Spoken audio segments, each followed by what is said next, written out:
Always do it on my own, so I gotta get through it. And the only thing I know is to love what I'm doing. Never give up, never slow, till I finally prove it. Never listen to the no's, I just wanna keep moving. Keep my head up when I act, head up, that's a fact. Never looking back. আসলে সত্যি বলতে নিজ থেকে আর কি বলবো, তবে বর্তমানে mid range king বলা হচ্ছে টেকনো ক্যামন 30s কে। বিষয়টা একটু ব্যাখ্যা করবে? কারণ 50 মেগাপিক্সেলের ক্যামেরা সেটআপের পাশাপাশি রয়েছে মিডিয়াটেক হেলিও G100 এর মতন একটি চিপসেট, তার সাথে কার্ভ AMOLED ডিসপ্লে তো রয়েছেই, পাশাপাশি কর্নিং গরিলা গ্লাস 5 এর প্রোটেকশন তো থাকছেই। বলেন কি? পাশাপাশি এই ইন্টারেস্টিং কম্বোতে আর কি হাইলাইটেড বিষয় রয়েছে, কিংবা এর প্রাইস পয়েন্ট বা কিরকম রাখা হয়েছে সবকিছুই জানাবো বিস্তারিত এই ভিডিওতে। তাই आपके सामने एक बड़ा सा रेड बटन है।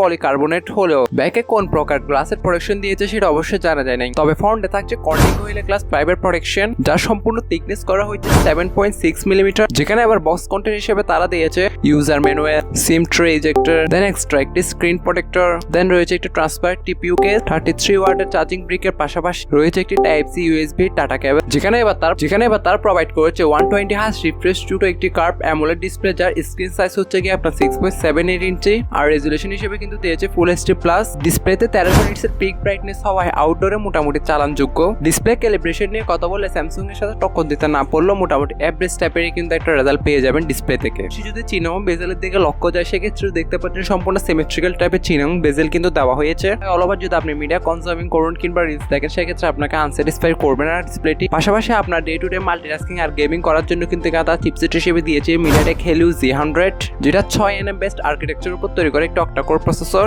এতে খুশি হওয়ার কোনো বিষয় নেই, কারণ চিপসেটটি হচ্ছে কি আপনার হেলিও G99 এর হালকা আপগ্রেডেড ভার্সন। সিটির আন্তর্জাতিক স্কোর কিন্তু অলমোস্ট আপনার 4.5 লাখ প্লাস, যেখানে আপনি পাবজির মতন গেম টাইনা 40 FPS এ রেখে প্লে করতে পারবেন। পাশাপাশি ফ্রি ফায়ার বা অন্যান্য যেসব মিডিয়াম গেম বা লো গ্রাফিক্স গেম রয়েছে সেগুলো মোটামুটি অনায়াসে ভালোভাবে প্লে করা যাবে। তবে এটা হলো বাহাল্য যে আপনি যদি স্মার্টফোনেতে কোনো হেভিলি মাল্টিটাস্কিং করেন তাহলে সেক্ষেত্রে চিপসেটটি কিন্তু হ্যাং করার পসিবিলিটিস থাকবে, যেটি আপনার out of the box Android 14 run করলেও কিন্তু ব্যাকএন্ডে দিয়েছে তাদের iOS 14। তবে ইউআইটা তেমন একটা ক্লিন বলবো না, কারণ এখানে টুকটাক বাগ ভাল্লুকের দেখা দিবে, তবে যেগুলো চাইলে আপনি আনইনস্টল করে দিতে পারবেন। পাশাপাশি তো 2 বছরের মেজর আপডেটের প্রমিস দিয়েছে তারা, মিন্স আপনারা 15 এবং 16 আপডেটটাও কিন্তু পেয়ে যেতে পারেন, যেটি আপনার বাংলাদেশে 8GB RAM 256GB internal storage এর র্যাম ভ্যারিয়েন্টে অ্যাভেলেবেল থাকছে। পাশাপাশি আরো 8GB পর্যন্ত কিন্তু র্যাম এক্সপেন্ডেবল করার সুবিধাও থাকছে, তবে সেটা ভার্চুয়ালি কিংবা মনে মনেই থাকবে। যেখানে তারা র্যাম টাইপ হিসেবে দিয়েছে LPDDR4 এবং স্টোরেজ টাইপ হিসেবে দিয়েছে UFS 2.2, ফলে রিড এবং রাইটের স্পিডও মোটামুটি ঠিকঠাকই পেয়ে যাবেন। যার ব্যাকে অ্যাপারচার 1.9 এর 50 মেগাপিক্সেলের মেইন ক্যামেরা এবং সেকেন্ডারিতে তার সঙ্গে দেওয়ার জন্য দিয়েছে 2 মেগাপিক্সেলের একটি ডেপথ সেন্সর, আর ডেপথ সেন্সরকে সঙ্গে দেওয়ার জন্য রয়েছে কিন্তু একটা অক্সিলারি লেন্স।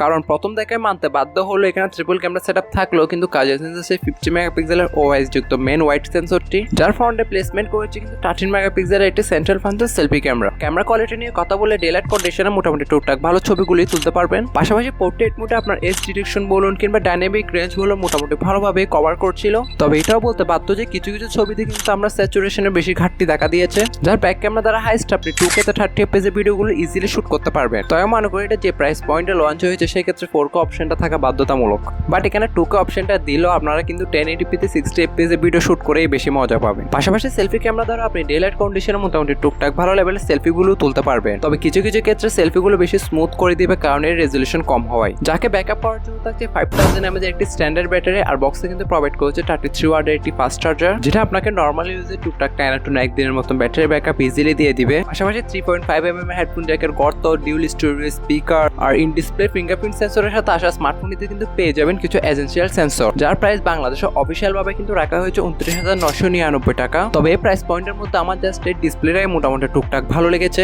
আর যদি বাকি সব আদার্স যে কম্পোনেন্ট গুলোর কথা বলেন সেক্ষেত্রে এখানে কিন্তু আরো ইমপ্রুভমেন্টের দরকার ছিল, কারণ এই প্রাইস পয়েন্টের মধ্যে মিডিয়াটেক হেলিও G100 এর মতো একটা চিপসেট একদমই কিন্তু গ্রহণযোগ্য নয়। পাশাপাশি এর ক্যামেরা কম্পাউন্ডটিও আমার মতে এই প্রাইস পয়েন্টের মধ্যে এর থেকে 1000 গুণ বেটার স্মার্টফোন কিন্তু অ্যাভেলেবেল রয়েছে আমাদের বাংলাদেশের বাজারে, ওটা অফিসিয়ালি হোক কিংবা আনঅফিসিয়াল ভাবে। তবে আপনারা যেহেতু স্বাধীন দেশের স্বাধীন নাগরিক, বাকিটা আপনাদের উপর।